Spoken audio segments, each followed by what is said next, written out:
দুর্গা পুজো চলাকালীন মা দুর্গার চরণ থেকে তুলে আনুন এই একটি জিনিস। সারা বছর বিপদ থেকে রক্ষা করবেন দেবী দুর্গা।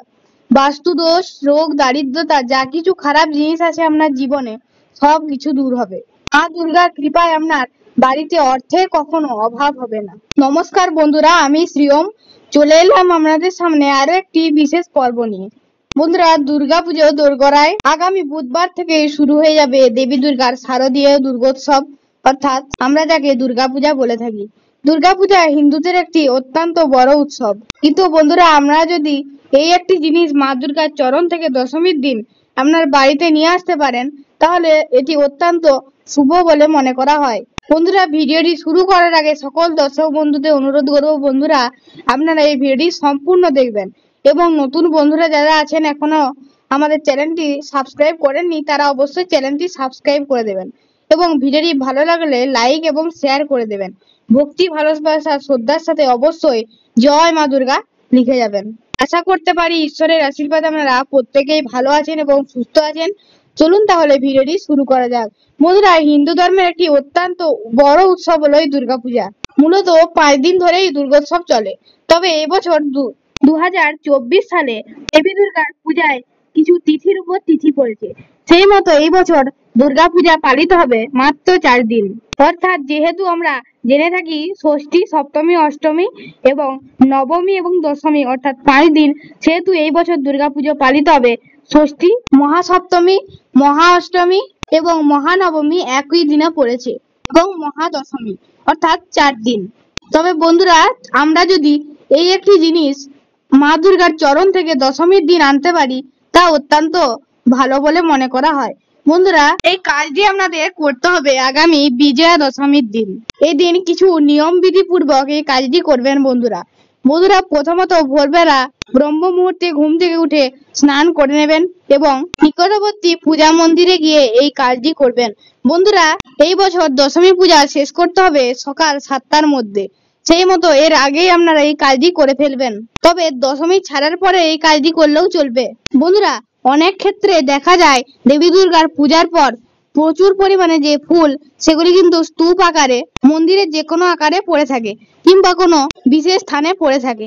তাই বন্ধুরা, আমাদের এই স্থান থেকে এই কাজটি করতে হবে। বন্ধুরা, এই বিশেষ একটি জিনিস হলো অপরাজিতা ফুল। আমরা যদি এই একটি অপরাজিতা ফুল কোনো মতে পেয়ে যান, তাহলে মনে করবেন আপনি অত্যন্ত ভাগ্যশালী। কারণ হিন্দু শাস্ত্রে অপরাজিতা ফুলের বিশেষ মাহাত্ম্য রয়েছে। মনে করা হয় এই ফুল প্রথম স্বর্গেই পাওয়া যেত, পরে গুরু শুক্রাচার্য এই ফুল এই পৃথিবীতে নিয়ে আসেন। যাই হোক বন্ধুরা, আপনারা অবশ্যই এই ফুলটি পারলে মা দুর্গার চরণ থেকে অবশ্যই আনবেন এই দিন। বন্ধুরা, খেয়াল রাখবেন ফুলটি যেন নীল অপরাজিত হয়, কিংবা আপনারা পারলে সাদা অপরাজিতাও আনতে পারেন। সাদা অপরাজিতাও মা দুর্গার বিশেষ পছন্দের এবং নীল অপরাজিতা মা দুর্গার অত্যন্ত প্রিয়। তাই এই দুটি ফুল আপনারা যে কোনো একটি আনতে পারেন নিজের বাড়িতে। এছাড়া বন্ধুরা, পারলে দেবী দুর্গার চরণ থেকে অবশ্যই একটি পদ্ম ফুল নিয়ে আসবেন। পদ্ম ফুলও মা দুর্গার অত্যন্ত প্রিয় একটি ফুল। তাই আপনারা চাইলে অবশ্যই এই দিন একটি লাল পদ্ম কিংবা সাদা কিংবা নীল পদ্ম নিয়ে আসতে পারেন। নীল পদ্ম বর্তমানে অবলুপ্ত হয়ে গেছে, তাই আপনারা অবশ্যই এই সাদা পদ্ম কিংবা লাল পদ্ম নিয়ে আসতে পারেন। যদি আপনি কোনো মতে নীল পদ্ম পেয়ে যান, তাহলে জানবেন আপনি অত্যন্ত ভাগ্যশালী। এছাড়া বন্ধুরা, আপনারা আরো একটি বিশেষ জিনিস যদি পেয়ে যান এদিন, তাহলে অবশ্যই এটি খুব তাড়াতাড়ি তুলে নেবেন, কারণ এটি অত্যন্ত দুর্লভ বলে মনে করা হয়। বন্ধুরা, এই জিনিসটি হলো মা দুর্গার প্রসাদী শাখা, কলা এবং সিঁদুর। বন্ধুরা, এটি অত্যন্ত শুভ বলে মনে করা হয় পুরাণে।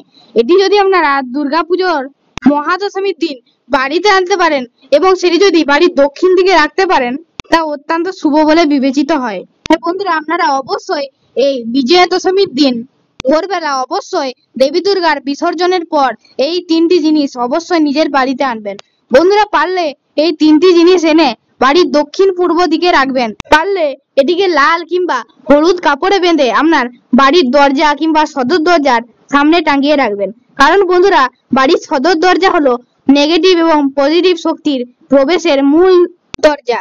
তাই এটি যদি আপনারা বাড়ির দরজায় টাঙিয়ে রাখতে পারেন, তা অত্যন্ত শুভ বলে মনে করা হয়। বন্ধুরা, আজকের পর্বটি এই পর্যন্তই। আজ বিদায় নিচ্ছি, ফিরে আসবো অন্য কোনো পর্ব নিয়ে। আশা করবো আজকের পর্ব থেকে আপনারা একটু সমৃদ্ধ হলেন। ততক্ষণ সবাই ভালো থাকুন, সুস্থ থাকুন। জয় মা দুর্গা।